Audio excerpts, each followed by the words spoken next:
방금 봉독한 이 누가복음 19장의 삭개오의 이야기는 우리가 이 세상을 살아가면서 정말 없어서는 안 되는 것, 이것이 없으면 생계를 유지할 수 없는 그것에 대한 교훈입니다. 바로 재물, 곧 돈에 대한 이야기입니다. 이 삭개오는 당시 이스라엘 사람 중에서 가장 큰 죄인으로 치부된 사람이었습니다. 한마디로 민족의 반역자였지요. 이 동족인 유대인으로부터 세금을 걷어들여서 그 로마에다가 갖다 바치는 그러한 세리 중에서도 우두머리 세리인 세리장이었습니다. 그런데 어느 날 그가 작정을 하고선 예수님을 찾아옵니다. 그리고 예수님 앞에서 자신의 죄를 인정하고 회개를 합니다. 그게 바로 오늘 읽으신 누가복음 19장의 이야기입니다. 자, 그가 회개한 방식은 과감히 예수님께 제안을 하는 것이었습니다. 이 세리장답게 주님께 회개를 위한 야심찬 제안을 합니다. 그 제안의 내용은 이러합니다. 잘 들어보십시오. 누가복음 19장 8절입니다. 삭개오가 일어서서 주님께 말하였다. 주님, 보십시오. 내 소유의 절반을 가난한 사람들에게 주겠습니다. 또 내가 누구에게 강제로 빼앗은 것이 있으면 4배로 하여 갚아주겠습니다. 자, 이 야심찬 삭개오의 제안이 예수님께 받아들여졌을까요? 예, 받아들여졌고 기대 이상으로 흔쾌히 받아들여졌습니다. 9절입니다. 예수께서 그에게 말씀하셨다. 오늘 구원이 이 집에 이르렀다. 삭개오 혼자만이 아니라 그의 집안이 구원을 받았습니다. 자, 예수께서 이 죄인 중에 죄인인 이 세리장의 집에 묵으로 들어간다며 막 비난하던 당시 유대인들에게는 이런 예수님의 받아들임은 아주 황당무계한 일이었습니다. 왜 예수께서 죄인 중 죄인이라는 세리장 삭개오의 제안을 그렇게 흔쾌히 받아들이시고 그뿐 아니라 그 집안에 구원까지 주셨을까요? 그 이유는 그의 야심찬 제안 속에 진정한 회개가 들어있었기 때문입니다. 진정한 회개. 그 지은 죄가 흔쾌히 용서받을 수 있을 만큼 진정성 있는 회개가 그의 제안 속에 담겨 있었다는 것입니다. 자, 삭개오의 제안 내용 2가지 다시 말씀드립니다. 첫째는 뭐죠? 소유의 절반을 가난한 사람들에게 주겠다. 둘째는 누구에게 강제로 빼앗은 것이 있으면 몇 배요? 4배로 갚아주겠다. 우선 이 첫 번째 소유의 절반을 가난한 사람들에게 주겠다는 이 제안이 왜 진정한 회개일까요? 이 진정한 회개가 되려면 절반이 아니라 그냥 모든 소유를 버리고 예수님을 따라야 되는 것이 아닐까요? 물론 모든 소유를 버리고 예수를 따르는 것은 최상의 제안일 것으로 여겨집니다. 누가 그랬습니까? 제자들이 그렇게 했죠. 예수의 제자가 되려면 그렇게 해야 합니다. 그런데 한번 현실적으로 생각을 해보십시오. 예수를 따르던 그 많은 무리가 다 제자가 된다면 그게 정말 최상일까요? 여기 예배드리시는 분들 모두가 다 목회자가 돼서 목사 안수 받으신다면 그게 최상일까요? 그럼 여기 다 쓰고 여기는 누가 앉습니까? 정말 모든 사람이 목사 안수를 받고 목회자가 되고 제자가 된다면 정말로 이 땅에 하나님 나라가 구현이 될까요? 이런 점에 대해서 사도 바울이 얘기해 주는 것이 있습니다. 모두에게 각자에게 주어진 신령한 선물, 소위 은사가 다 있다는 로마서 12장의 소위 7가지 은사의 말씀이 바로 그것입니다. 로마서 12장 6절에서 8절 7가지 은사입니다. 오늘 따뜻하게 좀 이렇게 난방이 들어오니까 졸음을 깨시고 7가지가 뭔지 한번 잘 들어보시기 바랍니다. 하나님께서 우리에게 주신 은혜를 따라 우리는 저마다 다른 신령한 선물, 곧 은사를 가지고 있습니다. 가령 그것이 예언이면 믿음의 정도에 맞게 예언할 것이요, 섬기는 일이면 섬기는 일에 힘써야 합니다. 또 가르치는 사람이면 가르치는 일에, 권면하는 사람이면 권면하는 일에 힘쓸 것이요, 나누어 주는 사람은 순수한 마음으로, 지도하는 사람은 열성으로, 자선을 베푸는 사람은 기쁜 마음으로 해야 합니다. 7개 맞죠? 맞습니다. 자, 이게 무슨 말씀입니까? 각자에게 주어진 신령한 선물, 곧 은사가 있다는 것입니다. 한번 교회로 보자면 이런 것입니다. 목회자라는 은사가 있고요, 성가대원이라는 은사가 있고요, 교회위원이라는 은사가 있고요, 예배위원이라는 은사도 있고요, 교우라는 인사도 있는 것입니다. 마치 역사적으로 보면 중세 종교개혁 때 마르틴 루터가 깔뱅이 여러분 아실 겁니다. 직업 소명설 아시잖아요, 그죠?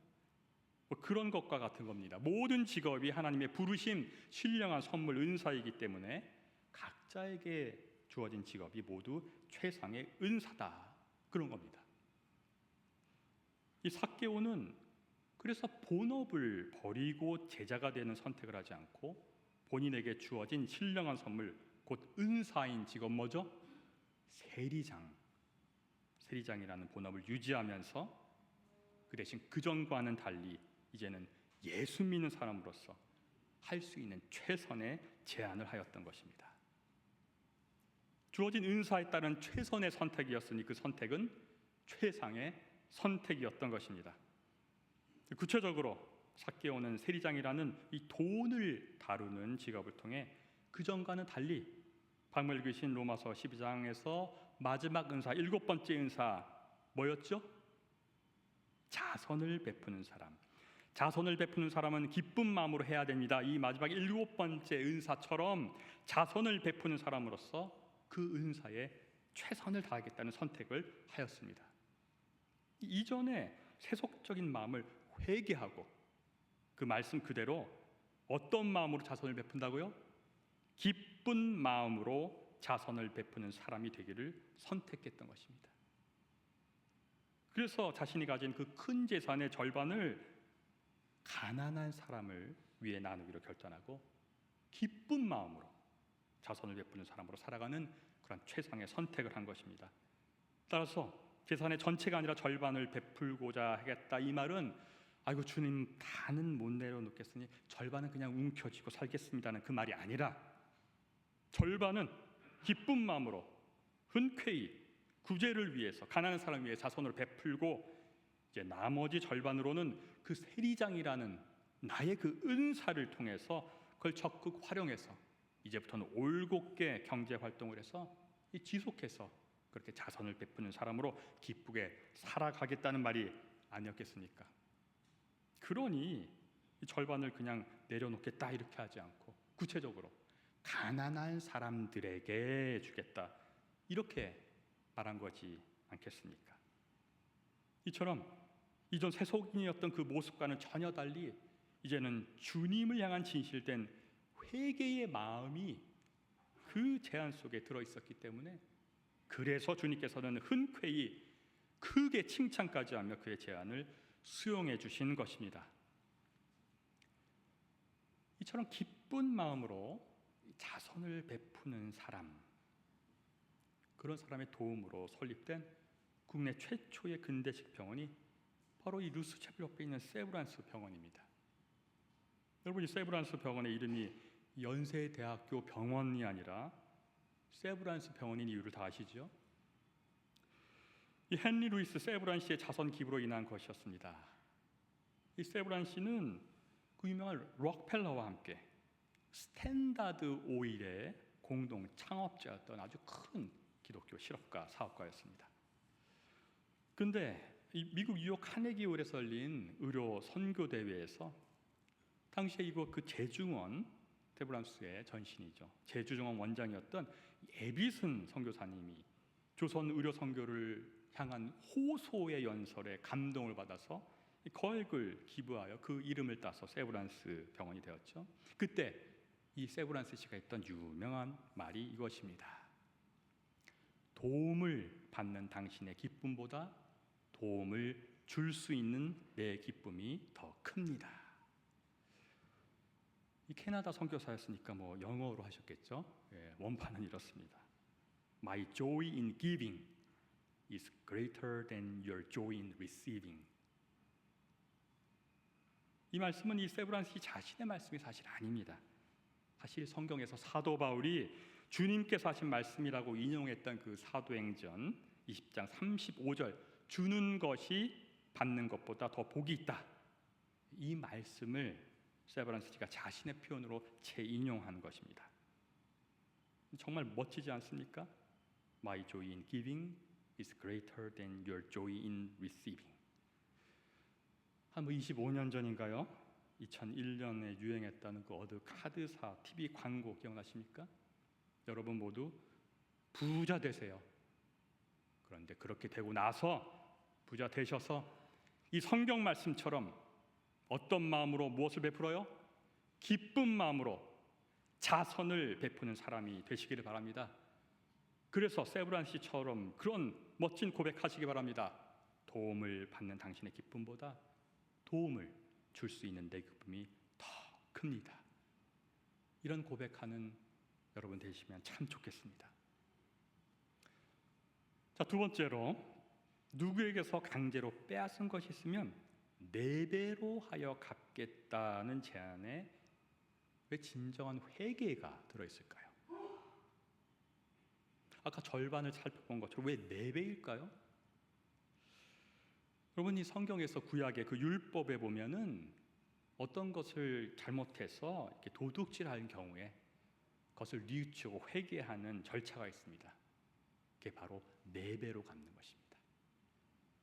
출애굽기 22장 1절에 이렇습니다. 도둑질한 양 한 마리에는 양 4마리로 갚아야 된다.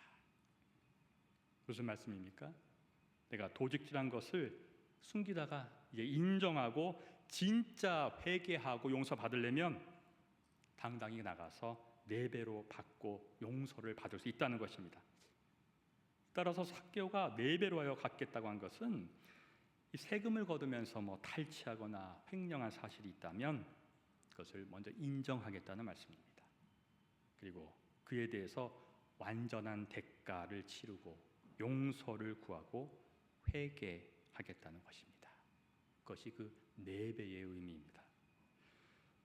여러분, 그 로마의 앞잡이인 세리장이었는데 동족으로부터 세금 거두면서 탈취나 횡령 왜 안 했겠습니까? 그동안 많이 했겠지요. 많이 했으니까 엄청난 부를 쌓았겠죠. 그런데 이제 예수님 만난 뒤에는 그것을 죄로 인정하겠다는 것입니다. 공식 석산에서 창피하지만 이제 회개하겠다는 겁니다. 그 이전의 모든 죄에 대해서 율법에 따라서 온전히 4배 대가를 치고 용서를 구하겠다는 것입니다. 따라서 4배로 갚아주겠다는 그것은 주님께 그냥 계산적인 타협안을 내세우면서 소위 딜을 한 것이 아니라 예수님 앞에 저 참 돈에 있어서 죄를 졌습니다. 인정하고 만인이 보는 앞에서 용감하게 겸손하게 용기를 내어서 죄값을 치르겠다고 회개한 제안이었던 것입니다. 그러니 예수님께서는 크게 칭찬했던 것이고 그 제안을 수용해 주셨을 뿐만 아니라 그의 지방까지 구원해 주신 것입니다. 자, 이 삭개오의 이야기는 바로 그 앞장 누가복음 18장에 나오는 또 다른 부자, 어떤 지도자, 소위 부자 청년이라고 하는 이 큰 부자 이야기와 완전 대조를 이룹니다. 그 앞장에 나오는 누가복음 18장의 어떤 지도자, 소위 부자 청년의 이야기는 이러합니다. 먼저 이 부자도 찾아와서 예수님께 당차게 핵심 질문을 합니다. 무엇을 해야 영생을 얻겠습니까?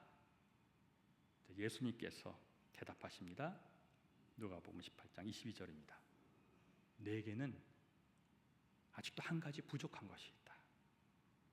내가 가진 것을 다 팔아서 가난한 사람에게 나누어 주어라. 그리하면 내가 하늘에서 보화를 차지하게 될 것이다. 그리고 나서 나를 따라라. 나를 따라라는 말씀 함부로 하지 않죠. 제자로 선택받을 귀중한 선택의 기로였던 것입니다. 근데 그는 그 예수님의 제안을 수용하지 못합니다. 율법에 따라 모든 것을 준수했다고 자만했던 자신의 교만을 정확히 예수께서 짚어주셨는데 그 예수의 제안을 차마 수용하지 못한 것입니다. 왜냐하면 그가 큰 부자였기 때문입니다. 23절입니다. 이 말씀을 듣고서 그는 몹시 근심하였다. 그가 큰 부자이기 때문이었다. 이 큰 부자이기 때문에 크게 근심하고 결국 예수님의 귀한 제안을 수용하지 못한 이 누가복음 18장의 이 부자 청년, 반면 바로 다음 장 큰 부자이기 때문에 오히려 예수께 자신의 절반의 재산을 가난한 사람에게 주겠다고 담대히 제안한 누가복음 19장의 삭개오. 너무 대비되지 않습니까?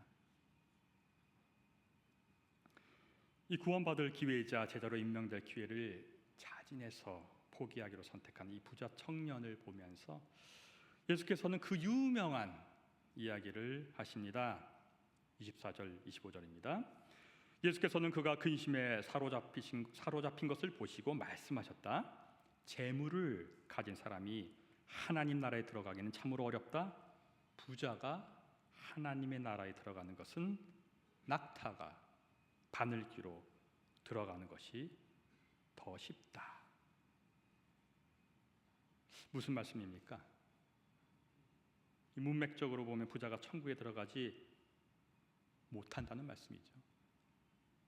부자는 구원받을 가능성이 없다는 말씀입니다. 그러니 바로 예수께 사람들이 반문합니다. 26절입니다. 그렇다면 누가 구원을 받을 수 있겠습니까? 자, 이에 대한 대답이 부자의 천국 입성 가능 여부, 구원 가능 여부에 대한 예수님의 진짜 교훈입니다. 27절입니다. 사람은 할 수 없는 일이라도 하나님은 하실 수 있다. 사람은 할 수 없는 일이라도 하나님은 하실 수 있다. 무슨 말씀입니까? 부자가 구원받아 천국에 갈 수 있다는 말씀입니까? 없다는 말씀입니까? 둘 다라는 말씀입니다. 있기도 하고 없기도 하다는 말씀입니다. 사람으로서는 할 수 없는 일이라는 것입니다. 그러나 동시에 하나님으로서는 하실 수 있는 일이라는 말씀입니다. 사람은 할 수 없다. 이 말은 2000년 전이나 그 로마 시대나 지금이나 부자가 재물을 스스로 내려놓기는 이 사람의 기준으로는 무척 어렵다는 것입니다. 자금의 신자유주의 시장 경제 체제를 따르는 이 자본주의 시대에는 부자가 그렇게 사람의 기준에 따라서 살아갈 때 재물 내려놓기는 불가능입니다. 하지만 그게 세상 사람의 기준이자 상식이지만 그럼에도 불구하고 하나님이 개입하시면 이 세상 사람의 기준이, 그 상식이 깨질 수도 있다. 이 말씀입니다. 하나님을 진심으로 믿는다면, 하나님과 함께한다면 이익 추구만을 목표로 삼는 이 자본주의 세상에서도 재물을 내려놓음이, 곧 돈을 나눔이, 그래서 오늘 읽으신 데살로니가 후서 1장 3절 말씀처럼 모두가 각자 서로에게 베푸는 사람이 더 풍성해가는 일이 일어날 수 있다는 것입니다. 사람의 불가능이 하나님으로서는 가능하다는 말씀입니다. 이것이 부자에 대한 예수님의 가르침, 바로 재물 곧 돈에 대한 예수님의 결론적인 교훈입니다. 사실 여러분, 돈은 가치 중립이죠. 돈 자체는 아무 잘못이 없습니다. 우리가 돈에 그 어떤 가치를 부여하는가에 따라서 돈은 엄청난 것이 될 수도 있고 아무것도 아닌 것이 될 수도 있습니다. 문제는 말씀드린 소위 글로벌 자본주의 시대를 살아가는 세상 사람 거의 모두가 돈에다가 그냥 엄청난 가치를 부여하기에, 그러다 보니까 가치 부여 정도가 거의 숭배하는 정도가 되기 때문에 돈이 이처럼 문제가 되는 것이지요. 특별히 기독교는 유일신 사상을 가진 종교입니다. 유일신 하나님만 섬김의 대상이 되어야 되는데 돈이라는 것이 그런 섬김의 대상까지 될 정도니 하나님 외에 다른 신 곧 우상이 되는 것입니다. 이런 부분에 대해서 말씀하신 예수님의 말씀은 분명하십니다. 누가복음 16장 13절입니다. 너희는 하나님과 재물을 함께 섬길 수 없다.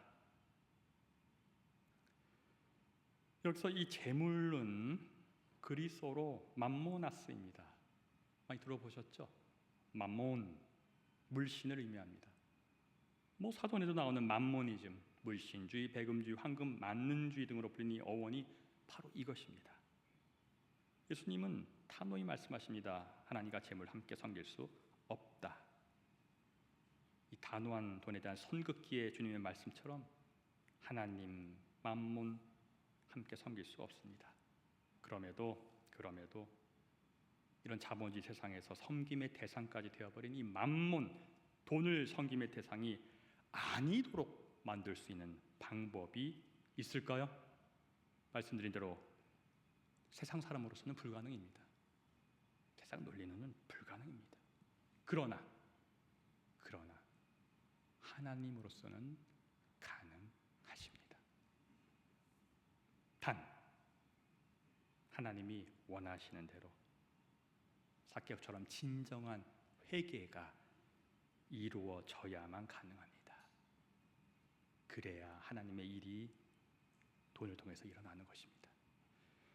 이 세상의 논리가 아닌 하나님의 논리에 순종한다면 가능합니다. 하나님이 원하신 대로 재물로 인한 죄로부터 이 삭개오처럼 진심으로 회개한다면 가능합니다. 여기서 우리가 하나님의 스타일을 좀 알아야 합니다. 회개하지 않을 때 하나님은요, 우리를요, 에이 왜 이래 하는 게 아니라요, 진짜 미워하실 정도로 싫어하십니다. 구약 전체에서 보여지듯이 회개하지 않는 이스라엘을 향한 하나님의 말씀은 진짜 무섭습니다.